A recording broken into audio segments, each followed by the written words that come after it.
Hello friends, एक बार आपका फिर से स्वागत है अपने चैनल जिसका नाम है physics and chemistry bye Rahul Roy. आज के वीडियो में हम क्लास 10th का चैप्टर नंबर 5 पढ़ने जा रहे हैं जिसका नाम है एपी अर्थमेटिक प्रोग्रेशन। ये मैथ्स का चैप्टर है, तो ज़्यादा टाइम ना ख़राब करते हुए इस चैप्टर को स्टार्ट करते हैं। और एक बात ध्यान रखिएगा, आप लोग इस वीडियो को स्किप करके नहीं देखिएगा, क्योंकि अगर आप ये स्किप करते हैं तो आपको बीच में से कुछ भी समझ नहीं आएगा। और ये बहुत ही आसान तरीके से आपको कराया जा रहा है। तो चलो वीडियो को स्टार्ट करते हैं। सबसे पहले एपी क्या होती है? एपी एक नंबरों की सीरीज़ होती है जिसके बीच का गैप सेम होता है। AP means arithmetic progression. AP एक नंबरों की सीरीज़ है, जैसे यहाँ पे एक नंबरों की सीरीज़ है 2 4 6 8। तो ये एक एपी बना रही है। क्यों बना रही है? क्योंकि इनके बीच का गैप सेम है। जैसे 2 में क्या प्लस करेंगे 4 आएगा 2, 4 में क्या प्लस करेंगे 6 आएगा 2, 6 में क्या प्लस करेंगे 8 आएगा 2। तो इन सब में बीच का गैप कितने का है? 2 का है। तो इसीलिए ये एपी है। तो यहाँ पे सबसे पहले जो ये 2 है, 2 को बोलते हैं फर्स्ट टर्म, इसको डिनोट करते हैं A1 से। 4 जैसे 4 है, 4 को सेकेंड टर्म इसे डिनोट करते हैं A2 से। 6 थर्ड टर्म होगी A3 से डिनोट करेंगे। 8 फोर्थ टर्म होगी, इसको A4 से। वैसे फिफ्थ टर्म, सिक्स टर्म और सेवन टर्म को A5 A6 और A7 से डिनोट करते हैं। उसके बाद जो ये बीच वाला गैप है, जैसे 2 और 4 के बीच में गैप है, 4 और 6 के बीच में गैप है, 6 और 8 के बीच में गैप है, जो ये बीच का गैप है ये सब में कॉमन है, एक जैसा है, इसलिए इसका नाम है कॉमन डिफरेंस। इस कॉमन डिफरेंस को निकालने का फार्मूले हैं एक A2 माइनस A1। एक ज़्यादा में से एक कम घटाना है। तो A2 जैसे हमें पता है 4 है, A1 क्या है 2 है, तो 4 में से 2 गया 2। वैसे A3 माइनस A2, A3 क्या है 6 और A2 क्या है 4, 6 में से 4 गया 2। वैसी A4 माइनस A3, वैसी A5 माइनस A4, अगर आपके पास ज़्यादा टर्म है वैसी A6 माइनस A5। इस तरीके से हम D निकाल सकते हैं। तो हम 5.1 की कुछ क्वेश्चंस करने जा रहे हैं। यहाँ पे आपको 5.1 आज पूरी अच्छी तरह से कंप्लीटली समझ आ जाएगी, वो भी बहुत आसान तरीके से। तो आपको पहला क्वेश्चन आएगा, in the following AP find out the first term and the common difference. जब आपको क्वेश्चन में बोल दिया है कि इन द फॉलोइंग एपी, मतलब वो डेफिनेटली एपी है, इसमें आपको कोई दो राय नहीं है कि वो एपी है या नहीं है, क्योंकि क्वेश्चन में आपको बोल रहा है इन द फॉलोइंग एपी, यानी इन एपी में से आप फर्स्ट टर्म निकाल लें और कॉमन डिफरेंस निकाल लें। जैसे ये फर्स्ट क्वेश्चन है, जैसे ये दे रखा है, तो ये डेफिनेटली एपी है। तो इसमें फर्स्ट टर्म क्या है, यानी पहली वाली टर्म क्या है, यानी A1 या A क्या है -1। फर्स्ट टर्म को A से या A1 दोनों से डिनोट करते हैं। और D निकालने का फार्मूला आप यहाँ पे एक ही फार्मूला यूज़ करेंगे। क्यों? क्योंकि आपको पता है यहाँ पे APA है, तो D निकालने का ये सारे फार्मूले आप यूज़ नहीं करेंगे, सिर्फ एक ही फार्मूला यूज़ करेंगे। तो D निकालने का फार्मूला A2 माइनस A1, इनमें से कोई भी फार्मूला आप चाहे A3 माइनस A2 या A4 माइनस A3 कोई भी फार्मूला यूज़ करके आप D निकाल सकते हैं। तो यहाँ पे मैंने फार्मूला यूज़ किया है A2 माइनस A1। तो A2 क्या है -4, माइनस ये फार्मूले का है, और A1 की वैल्यू क्या है -1। तो यहाँ पे जब हम सोल्व करेंगे तो ये माइनस माइनस प्लस हो जाएगा। तो -4 + 1 प्लस माइनस 4 में से बन गया 3, यानी -3 यहाँ पे, क्योंकि बड़ी रकम का साइन क्या है माइनस है, तो D की वैल्यू क्या आ गई -3। इसी में सेकंड क्वेश्चन आता है, ये भी इसमें भी ये भी एपी में आपको फर्स्ट टर्म निकालनी है और कॉमन डिफरेंस निकालना है। तो जैसे ये एपी है 1/2 1, 3/2 2। तो ये फर्स्ट टर्म आपको दिख ही रही है, A यानी A1 क्या है 1/2, और D निकालने का फार्मूला यहाँ पे मैंने यूज़ किया है A2 माइनस A1। आप जैसे मैंने आपको बताया है आप A3 माइनस A2 से भी निकाल सकते हैं। जैसे मैं आपको यहाँ पे निकाल के दिखा देता हूँ। जैसे मान लीजिए A3 माइनस A2 करके चलते हैं, तो A3 की वैल्यू है हमारे पास यहाँ पे 3/2, माइनस A2 की वैल्यू है 1। यहाँ पे अगर हम एलसीएम लेते हैं तो एलसीएम यहाँ पे आता है हमारे पास 2। अब 2 एलसीएम आएगा, तो एलसीएम लेके यहाँ पे सोल्व करेंगे तो 3 - 2, तो इसका आंसर आएगा 1/2। तो D की वैल्यू क्या आई है वहाँ पे 1/2। तो यहाँ पे जो मैंने ये फार्मूला लेके किया था D की वैल्यू A2 माइनस A1, तो A2 क्या है 1 है, माइनस फार्मूले का है A1 क्या है 1/2। यहाँ पे भी अगर हम एलसीएम लेके सोल्व करते हैं तो D की वैल्यू क्या आती है 1/2। तो एक ये क्वेश्चन आपको ऐसे आएगा, in the following AP find out the first term and the common difference. तो ये क्वेश्चन आप बड़े आसानी से कर लेंगे। और आपको इसमें अब सेकंड क्वेश्चन क्या आता है? सेकंड क्वेश्चन आता है कि इन आपको क्वेश्चन में दिया हुआ है फर्स्ट टर्म यानी A दिया हुआ है और D दिया हुआ है। आपको नेक्स्ट 3 टर्म निकालनी है या 4 टर्म निकालनी है या फर्स्ट 4 टर्म निकालनी है, तो आप इस तरीके से इस क्वेश्चन को कर लेंगे। जैसे मान लीजिए आपको A दिया है 4, D दिया है -1, तो आपको बोलता है AP बनाओ या फर्स्ट 3 टर्म लिखो।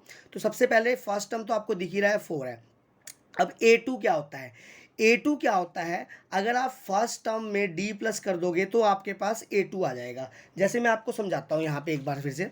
जैसे मान लीजिए यहाँ पे इसकी जो हम पहले पढ़ रहे थे, यहाँ पे फर्स्ट टर्म क्या है 2, और डी बी क्या निकला 2। तो यहाँ पे अगर हम सेकंड टर्म की बात करते हैं, ये सेकंड टर्म क्या है 4, ये सेकंड टर्म हमारे पास कैसे आएगी, ध्यान समझेंगे। सेकंड टर्म हमारे पास कैसे आएगी, फर्स्ट टर्म में हम क्या प्लस कर दे डी, तो फर्स्ट टर्म क्या है हमारे पास 2 है जैसे दिख रहा है, और डी यहाँ पे हमने निकाला था तो डी क्या निकला है 2, तो डी यहाँ पे 2 प्लस कर देंगे तो क्या आ गया 4। इसी तरीके से अगर हमें थर्ड टर्म निकालनी है तो थर्ड टर्म में क्या करेंगे हम, थर्ड टर्म निकालने के लिए सेकंड टर्म में क्या प्लस कर देंगे डी। वैसी फोर्थ टर्म निकालनी है तो थर्ड टर्म में क्या प्लस कर देंगे डी। तो यहाँ पे हम देखते हैं, जैसे यहाँ पे हम सेकंड टर्म निकाल रहे हैं तो सेकंड टर्म कैसे निकालेंगे, फर्स्ट टर्म में क्या प्लस कर देंगे डी। तो फर्स्ट टर्म यहाँ पे हमें 4 दे रखा है, डी क्या दे रखा है -1, तो पुट कर दी वैल्यू, प्लस माइनस माइनस 4 में से 1 गया 3, तो यहाँ प्लस का 3 आ गया A2। वैसे A3 निकालने के लिए मैंने क्या बोला, सेकंड टर्म में हम क्या प्लस कर देंगे D। अब सेकंड टर्म क्या है, जैसे हमारे पास ऊपर क्या निकली है 3 निकली है, और D हमें पता ही है -1 है, तो ये प्लस माइनस माइनस 3 में से 1 गया 2, तो यहाँ पे थर्ड टर्म क्या आ गई 2। इसी तरीके से फोर्थ टर्म क्या ऐसे निकाल लेंगे, थर्ड टर्म में क्या प्लस कर देंगे D, तो हम हमारे पास फोर्थ टर्म निकल जाएगी। तो A4 कैसे होएगी, थर्ड टर्म क्या है यहाँ पे 2 है, और डी की वैल्यू क्या है हमारे पास -1, यहाँ पे सोल्व करेंगे तो 2 में से 1 गया 1, यानी फोर्थ टर्म क्या आ जाएगी 1। इसी तरीके से हमारे पास एक और क्वेश्चन है कि यहाँ पे हमें फर्स्ट टर्म दे रखी है 5 और डी दे रखा है 0। इसमें भी हमें पहली 3 टर्म निकालनी है या एपी निकालनी है। तो यहाँ पे जो पहली, ये यहाँ पे देखिए पहले वाले की एपी जो पहला क्वेश्चन किया है, इसकी एपी क्या है 4 3 2 1। तो यहाँ पे देखो फर्स्ट टर्म 4 थी, सेकेंड टर्म 3 है, थर्ड टर्म 2 है और फोर्थ टर्म 1 है। तो ये एक एपी भी बना रहे हैं और इसकी फर्स्ट 4 टर्म भी हमने निकाल दी है। तो जितनी आपको क्वेश्चन में बोली होगी आपने उतनी ही टर्म निकालनी है। जैसे इसमें है एक और क्वेश्चन है A5 है और D0 है, तो A5 है D0 है, तो वही इसी तरीके से आपने D0 है तो उससे घबराना नहीं है कि D0 है तो अब क्या करें। उसी तरीके से उसी सिंपल वे में हम फार्मूला लगाते हुए चलेंगे। जैसे मैंने बोला सेकंड टर्म कैसे निकालेंगे, फर्स्ट टर्म में क्या प्लस कर देंगे D, तो फर्स्ट टर्म हमारे पास 5 है, D क्या है 0, तो 5 + 0 क्या आ गया 5। वैसे थर्ड टर्म कैसे निकालेंगे, सेकंड टर्म में हम क्या प्लस कर देंगे D। तो सेकंड टर्म क्या निकाली हमने 5, उसमें क्या प्लस कर देंगे D क्या है, जैसे हमें पता है 0, तो 5 + 0 क्या हो गया 5। वैसे फोर्थ टर्म कैसे निकालेंगे, थर्ड टर्म में हम क्या प्लस कर देंगे D। तो थर्ड टर्म क्या है 5, D क्या है 0, तो A4 क्या होगी 5। तो इसकी एपी क्या होगी 5 5 5 5। तो ये एक एपी है, दिख रहा है क्यों एपी है, क्योंकि देखिए 5 और 5 के बीच में गैप कितने का है 0 का, 5 और 5 के बीच में गैप कितने का है 0 का, इधर भी गैप क्या है 0 का है। तो जैसे मैंने आपको शुरू में बताया था, एपी क्या होती है, एक नंबरों की सीरीज होती है जिसका बीच का गैप सेम होता है। तो आगे और अगले क्वेश्चन की तरफ चलते हैं, और अलग वैरायटी ऑफ क्वेश्चन जो फर्स्ट एक्सरसाइज में आपको आ सकता है। इसमें आता है क्वेश्चन आता है कि which of the following are AP if yes, यहाँ पे क्वेश्चन मार्क है बेटा, देख यहाँ से आपसे पूछा गया है, यहाँ पे ये क्वेश्चन मार्क है कि which of the following are AP, इनमें से कौन सी एपी है। इफ यस, अगर एपी है then find out next 3 term. तो यानी इनमें से कौन सी एपी है आपको पता करना है, ये एपी है या नहीं है। अगर ये एपी है तो आपको नेक्स्ट 3 टर्म निकालनी है। तो सबसे पहले यहाँ पे आपको दे रखा है 6 12 18 24। तो आपको सबसे पहले आपको देखो, क्वेश्चन अगर आपको MCQ आता है तब तो आप रफली आप कैसे भी फटाफट करके सॉल्व कर सकते हैं। लेकिन अगर ये क्वेश्चन आपको MCQ नहीं है, आपको पूरा डिटेल में बताना है, तो आप प्लीज़ इसी वे में बताएं, आप अपने नंबर ना कटवाएं, शॉर्टकट मेथड यूज़ ना करें। अगर आप शॉर्टकट मेथड यूज़ करेंगे तो आपके नंबर एग्जाम में कट जाएंगे। तो जैसे यहाँ पे दे रखा है हमें 6 12 18 24, इसमें आपको पता करना है कि एपी है कि नहीं है। तो इसमें हमें सब डी निकालने हैं, लास्ट तक डी निकालने हैं। पहला डी क्या है A2 - A1, तो A2 क्या है 12 माइनस फार्मूले का A1 क्या है 6, 12 में से 6 क्या 6। फिर अगला भी डी पता करेंगे A3 - A2, तो A3 क्या है यहाँ पे हमारे पास 18 है, और A2 क्या है यहाँ पे 12 है, तो 18 में से 12 गया तो क्या आ गया 6। तो लास्ट वाला डी पता करेंगे, लास्ट तक जाएंगे डी पता करने के लिए, A4 - A3। मैं बार बार क्यों कह रहा हूँ लास्ट तक पता करेंगे, वो आपको अभी आगे जाके पता लग जाएगा। तो डी निकालने का फार्मूला A4 - A3, तो A4 है 24 और A3 क्या है 18, 24 में से 18 आएगा तो 6। तो यानी ये एपी है, yes it is an AP, इसी तरह लिखना है आपने, यानी ये एपी है। अब नेक्स्ट 3 टर्म निकालनी है, तो यानी आपको 1 2 3 4 तक टर्म दे रखी थी, यानी आपको 5th 6th और 7th टर्म निकालनी है। तो 5th टर्म निकालने का फार्मूला जैसे मैंने अभी बताया था, इसका एक और फार्मूला है, वो जब हम सेकंड एक्सरसाइज पढ़ेंगे तो उसके बाद आपको क्लियर हो जाएगा कि वो फार्मूला आपने यूज़ करना है। तो A5 कैसे निकालेंगे, A4 में क्या प्लस कर देंगे D, तो A4 हमें पता ही है 24 है, D कितना निकला है हमारे पास 6, 6 निकला है, तो A5 क्या है 24 प्लस 6 क्या आ गया 30। वैसे A6 कैसे निकालेंगे, A5 में D प्लस कर देंगे, तो A5 क्या निकला है 30, तो D इसमें पता ही है हमारे पास 6 है, तो 30 में 6 प्लस करेंगे 36। वैसे उसी तरीके से A7 क्या होगा, 36 में 6 प्लस कर देंगे, यानी A6 में 6 प्लस कर देंगे यानी D प्लस कर देंगे, तो A7 आ जाएगा यानी 42। इसी तरीके से एक और क्वेश्चन दिया हुआ है यहाँ पे, तो आपको इस क्वेश्चन में भी पता करना है कि ये एपी है या नहीं है। अगर एपी है तो नेक्स्ट 3 टर्म निकालें। तो ये जैसे 19, 38, 57, 77 ये एपी दे रखी है, हमें एपी दी हुई है नहीं दी हुई है अभी हम चेक करेंगे। तो ये सीरीज़ दी हुई है, हमें पता करना है ये एपी है या नहीं है। तो सबसे पहले डी निकाला, तो A2 माइनस A1, तो A2 क्या है 38 और A1 क्या है 19, 38 में से 19 गया तो 19 आ गया। फिर अगला डी निकाला, तो A3 माइनस A2, तो A3 क्या है 57 और A2 क्या है 38, तो इसमें भी D कितना आया 57 में से 38 माइनस करेंगे तो 19 आया। तो आपके दिमाग में एक बार ये भी आ सकता है, एग्जाम फीवर होता है, हम फाइनल में एग्जाम में बैठते हैं कि अगला भी D क्या होगा, सेम ही होगा, लेकिन आपने ये गलती बिल्कुल नहीं करनी है। एग्जामिनर इसी गलती का आपका फ़ायदा उठाएगा और आपके नंबर यहीं पर कट जाएंगे। तो लास्ट तक आपको D निकालना है। तब जैसे लास्ट, अब लास्ट क्या है A4 minus A3, A4 minus A3, तो A4 यहाँ पे क्या है 77 और A3 क्या है 57। अब देखिए 77 में से 57 माइनस करेंगे तो क्या आया 20। तो यहाँ पे D तो आया 19, लेकिन यहाँ पे क्या आया 20, तो यानी D इन सब में कॉमन नहीं है, तो हम क्या लिखेंगे, it is not an AP, ये AP नहीं है, तो इसके आगे हम नेक्स्ट 3 टर्म नहीं निकालेंगे। तो और इस पर क्वेश्चंस करते हैं इसी के रिगार्डिंग। आपकी कोई भी दिक्कत जो होगी, कोई भी अगर आपको इस क्वेश्चंस के अलावा कोई दिक्कत आती है तो आप कमेंट सेक्शन में डालिए, मैं उसका जल्द से जल्द आपके पास वीडियो बना के जवाब भेजूंगा। तो यहाँ पे एक और क्वेश्चन आता है A, 2A, 3A, 4A। तो ये देखिए जो A है ना यहाँ पे, ये A की सबकी पावर A की क्या है सेम है, यानी 1 ही है। तो यानी जो सेम पावर वाले हो सकते हैं वो आपस में प्लस या माइनस किए जा सकते हैं, लेकिन डिफरेंट वेरिएबल है या आपके पास कोई भी ABC अल्फ़ा बेटा है, अगर उसकी पावर अलग अलग है तो वो आपस में कभी भी प्लस माइनस नहीं हो सकते। तो वो आपको आगे पता लग जाएगा कि मैं क्या बात कहने जा रहा हूँ।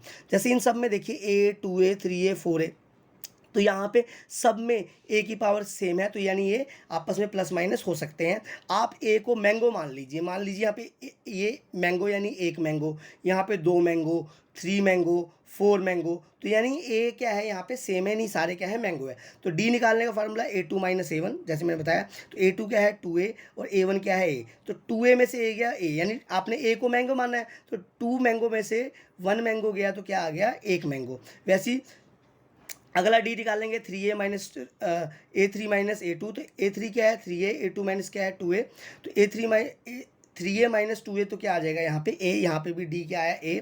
अगले में भी A4 माइनस A3, तो A4 क्या है 4A, A3 क्या है 3A, तो यहाँ पुट कर देंगे 4A में से 3A गए तो यहाँ पे भी क्या आ गया A। तो यानी ये AP है, हमें लिखेंगे यस इट फॉर्म्स या this series forms an AP। तो therefore we have to find out now next 3 term. तो नेक्स्ट 3 टर्म अब कैसे निकालेंगे, A5 जैसे मैंने बताया A5 क्या होगा A4 प्लस D, तो A4 क्या है 4A, D क्या है A, 4A plus A 5A। वैसे 6 टर्म क्या होगा A5 प्लस D, तो A5 क्या है यहाँ पर हमारे पास क्या निकला है 5A और D क्या है A, तो 5A प्लस A क्या आ गया 6A। वैसे ही 7 टर्म क्या होगा A6 प्लस D, तो A6 क्या निकला आपके पास 6A और D क्या है हमारे पास A, तो 6A प्लस A क्या हो गया 7A। वैसे यहाँ पे एक क्वेश्चन है, ध्यान दीजिएगा, जैसे A है, A स्क्वेयर है, A क्यूब है, A पावर है, तो यहाँ पे आपको मैंने कंप्लीटली पहले ही बताया था कि देखो यहाँ पे A की पावर सबकी अलग अलग है। आपने इसको मैंगो माना है तो ये मान लीजिए अलग है, ये चीज़ A स्क्वेयर है यानी ये ऑरेंज है, ठीक है, ये बनाना हो गया, ये कोई और चीज़ होगी, तो ये सब आपस में अलग अलग हैं, तो ये आपस में कभी भी प्लस माइनस नहीं होंगे। तो आपने डायरेक्टली नहीं लिखना है कि it is not form an AP, आपने एग्जामिनर को करके दिखाना है, उसके बाद आपको पता करना है। अगर ये MCQ है तो आप डायरेक्ट लिख सकते हैं, क्योंकि आपको 1 वर्ड आंसर होता है या टिक कर ऑप्शन में टिक करना होता है। तो यहाँ पे क्या है, अगर आपको पूरा का पूरा सोल्व करने के लिए क्वेश्चन है या आपको 2 नंबर का क्वेश्चन है तो आपको पूरा का पूरा सोल्व करके दिखाना पड़ेगा। तो D निकालने का फार्मूला हम यूज़ करें A2 माइनस A1, तो A2 क्या है A स्क्वेयर, A1 क्या है A, तो A स्क्वायर में से A कभी माइनस नहीं होगा। देखिए याद रखना 2A में से तो A माइनस हो सकता है, लेकिन A स्क्वायर और A दोनों अलग अलग हैं। A क्योंकि मैंने कहा सेम पावर वाले प्लस और माइनस हो सकते हैं, तो यहाँ पे A स्क्वायर में से A माइनस नहीं हो सकता, लेकिन ये है कि इनमें से कॉमन आ सकता है, इन दोनों में से कॉमन क्या आ गया A, तो यहाँ क्या बच गया A माइनस 1, तो ये D 1 निकला। अगला D निकालेंगे A3 माइनस A2, तो A3 की वैल्यू क्या है, a की पावर 3 माइनस A2 की वैल्यू क्या है, a की पावर 2। तो यहाँ पे इसमें भी देखिए A3 में से A2 कभी माइनस नहीं हो सकता, तो क्योंकि यहाँ पे पावर अलग अलग है, तो इसमें से कॉमन आ सकता है, तो इनमें कॉमन क्या आ गया, a स्क्वायर। तो यहाँ क्या बच गया, a-1। तो अगर यहाँ का d देखते हैं और यहाँ पे, तो आप ये मत समझिए ये दोनों सेम है, तो ये दोनों बेशक सेम है, लेकिन यहाँ पे a है और यहाँ पे क्या है, a स्क्वायर है, तो d टोटली डिफरेंट है। तो हम यहाँ पे कह देंगे it is not form a AP, कि ये एक AP नहीं है, तो हम इसमें नेक्स्ट 3 टर्म नहीं निकालेंगे। और इसमें अब लास्ट क्वेश्चन में करा रहा हूँ, ये भी एक टिपिकल क्वेश्चन है जिसमें बच्चे अक्सर सब फंस जाते हैं और गलत कर देते हैं। जैसे यहाँ पे आपको दिख रहा है √2, √8, √18, √32। तो ये देखने में लग रहा है जैसे 2, 8, 18, 32 की ये AP नहीं है, लेकिन कभी भी आपने प्रेडिक्ट नहीं करना है, क्योंकि आप अभी आप इतने मैच्योर नहीं हो गए हो कि आप प्रेडिक्ट करके आंसर निकाल दो। तो आपने इसे आपको कभी भी प्रेडिक्ट नहीं करना है, तो आपने पूरा सॉल्व करना है। पहले सबसे पहले हम रूट्स को सिंप्लीफाई करते हैं। तो सबसे पहले आ गया √2। अब 8 को क्या लिख सकते हैं, 8 के फैक्टर क्या होंगे, 2 × 2 × 2। फिर 18 के क्या होंगे, 2 × 3 × 3। 32 के क्या होंगे, 2 × 4 × 4। तो सबसे पहले ये √2 हो गया। इन दोनों के पेयर देखो, रूट से कोई चीज़ कब बाहर आती है, जब उसके पेयर बन जाते हैं। तो यहाँ पे ध्यान दीजिएगा, यहाँ पे इसका ये पेयर बन गया, दिख रहा होगा आपको, इसका पेयर बन गया, तो यहाँ से 2 बाहर आ गया, तो एक 2 अंडर रूट में रह गया, तो 2√2 हो गया। यहाँ पे 3 का पेयर बन गया, 3 बाहर आ गया, तो बच क्या गया रूट में, 2, यानी √2 हो जाएगा। यहाँ पे 4 का पेयर बन गया, 4 बाहर आ गया, तो √2 बन गया। तो यहाँ पे देखिए √2, 2√2, 3√2 और 4√2। तो यहाँ पे दोबारा से आप, मैं सिंप्लीफाई करता हूँ इसको, आप √2 को मैंगो मानिए। यहाँ पे 1 मैंगो, यहाँ पे 2 मैंगो, 3 मैंगो, 4 मैंगो। तो डी निकालने का फार्मूला अलग अलग है, A2 - A1। A2 यहाँ पे हमारे पास क्या है, 2√2। A1 क्या है, √2। तो 2√2 में से √2 गया, यानी मैंने कहा √2 को मैंगो मान लिए, मान लीजिए 2 मैंगो में से 1 मैंगो गया, तो 1 मैंगो, मैंगो क्या है, √2। 2√2 में से 1 √2 गया, √2। वैसे ही A3 - A2, A3 क्या है, 3√2 में से A2 गया, यानी 2√2 गया, यानी वही सिंप्लीफाई वही करते हैं। 3 मैंगो में से 2 मैंगो गए, 3 मैंगो में से 2 मैंगो गए, तो क्या आ गया, 1 मैंगो, यानी √2। वैसे ही अगला भी डी निकालते हैं, A4 - A3। तो A4 क्या है, 4√2, A3 क्या है, 3√2। तो 4√2 में से 3√2 गया, तो क्या आ गया, √2। तो इन सब में डी क्या है, सेम है, तो यानी हम लिखेंगे yes it is form an AP। तो हम नेक्स्ट टर्म निकालते हैं, 5th, 6th और 7th टर्म। तो 5th टर्म यहाँ पे आप निकाल लेंगे A4 + D। तो A4 यहाँ पे क्या निकला आपके पास, ध्यान देंगे, A4 क्या है, 4√2। इसमें D क्या निकला आपके पास, √2। तो 4√2 में से एक √2 प्लस करेंगे, तो 4 मैंगो में 1 मैंगो गया, मैंगो प्लस किया तो 5 मैंगो, यानी 5√2। अगर आपको इस फॉर्म में लिखना है, रूट की फॉर्म में, तो उसके बाद देखिए, अब 5 जो है, ध्यान दीजिएगा, हम 5 को लिख सकते हैं, रूट के अंदर 5 लिखना है, तो रूट के अंदर 5 × 5 क्या होगा, 5। तो यानी 5 को अगर हम रूट में लिखेंगे, तो रूट के अंदर क्या हो जाएगा, यहाँ पे जैसे ये लिखा है 5 × 5, और ये √2 ऑलरेडी रूट में है 2, तो 5 × 5 25, 25 2 50, तो यानी अगला क्या हो जाएगा, √50। वैसे A6 कैसे निकालेंगे, A5 में D प्लस करेंगे, तो A5 क्या है हमारे पास, 5√2 प्लस इसमें एक क्या कर दिया, यहाँ पे D प्लस कर दिया √2, तो 5√2 और एक 1√2 क्या हो गया, 6√2। तो जो ये 6√2 है, अब इसको भी, अब देखो 6 है, जैसे 5 को लिखा, 6 को भी हम लिख सकते हैं √6 × रूट के अंदर 6 × 6। तो ये 6 की जगह रूट के अंदर लिख देंगे, इसी रूट के अंदर आ जाएगा √2 के अंदर 6 × 6। तो 6 6 36 और 36 2 72, तो √72 इसका आ गया, 6 टर्म आ जाएगी। वैसे आप 7 टर्म अपने आप निकाल लीजिएगा। तो आशा करता हूँ आपको ये वीडियो बहुत पसंद आई होगी। प्लीज़ अगर आपको ये वीडियो पसंद आई है, तो प्लीज़ चैनल को सब्सक्राइब करिए और इस वीडियो को लाइक करके कमेंट कीजिए। Thank you.